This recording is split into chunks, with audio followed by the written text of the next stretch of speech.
Hello, investors. It's Stuart Kruse with Kruse Asset Management's video chart of the day, and today we're going to be talking about U.S. debt. Right now, from our friends at White Charts, I've got our chart of the day up here, the U.S. public debt in the purple line, and it shows that we have public debt of $23.2 trillion. To put that in some sort of perspective, if I add the U.S. public debt per capita, so how much does every man, woman, and child of the United States owe? We owe about $70,000. And about 10 years ago, that number was closer to 40,000. So almost a double in 10 years. So our debt to GDP is going quite fast. And let's go ahead and throw that number on. I'm going to take off the per capita number, and let's look at the US GDP. So again, the purple is the debt, and the orange line is now the GDP. And we peaked at 21 trillion. So right over here, when the purple line crosses the orange line, is basically when our debt per GDP went over 100%.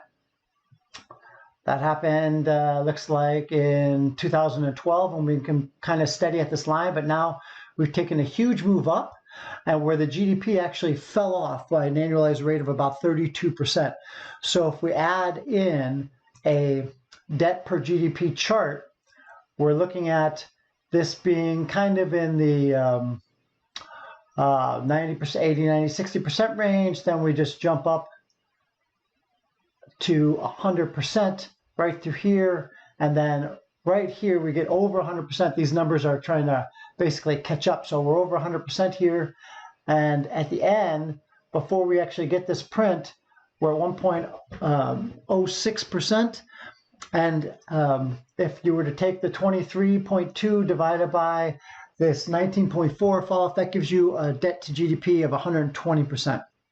So a lot of European nations have debt to GDP over 150, and Japan, in fact, has debt to GDP over 200%. So this doesn't necessarily spell doomsday, but it's certainly not a good picture, and what this does is drag on GDP for our future generations. Just like any kind of debt, you have to repay this, and if you had a particular income and you ran up a bunch of credit card debt, that money has to go to service the debt. It can't go to service growth and expansion. So we're still not at critical stages, but this is going to get problematic, and it's going to cause for sluggish growth in the future.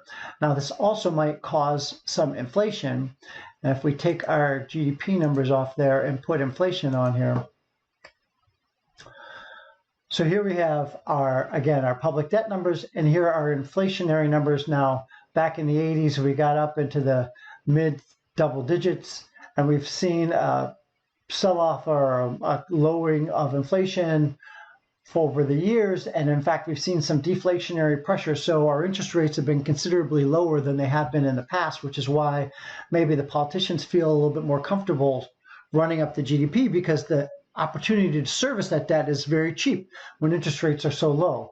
But if you do get a spike in interest rates, as the global economies around the world are being exceptionally accommodative and printing more and more money, you could get some sort of global acceleration of inflation.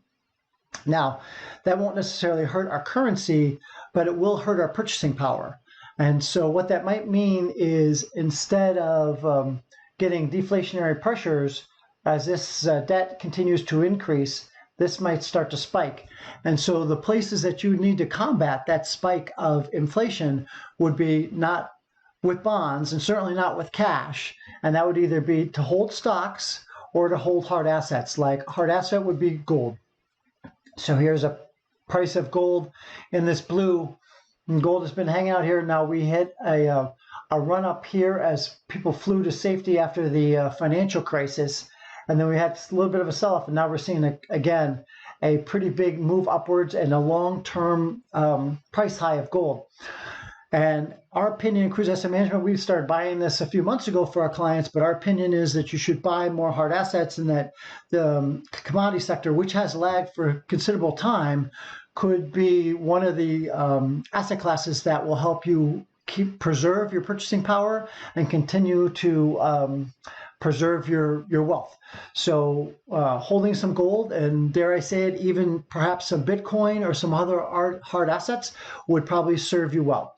So here's a look at our US GDP versus our per capita debt, our inflation rates, and possibly a bullish call on gold. This is Stuart Kruse from Kruse Asset Management signing off, and don't forget to invest with the odds in your favor.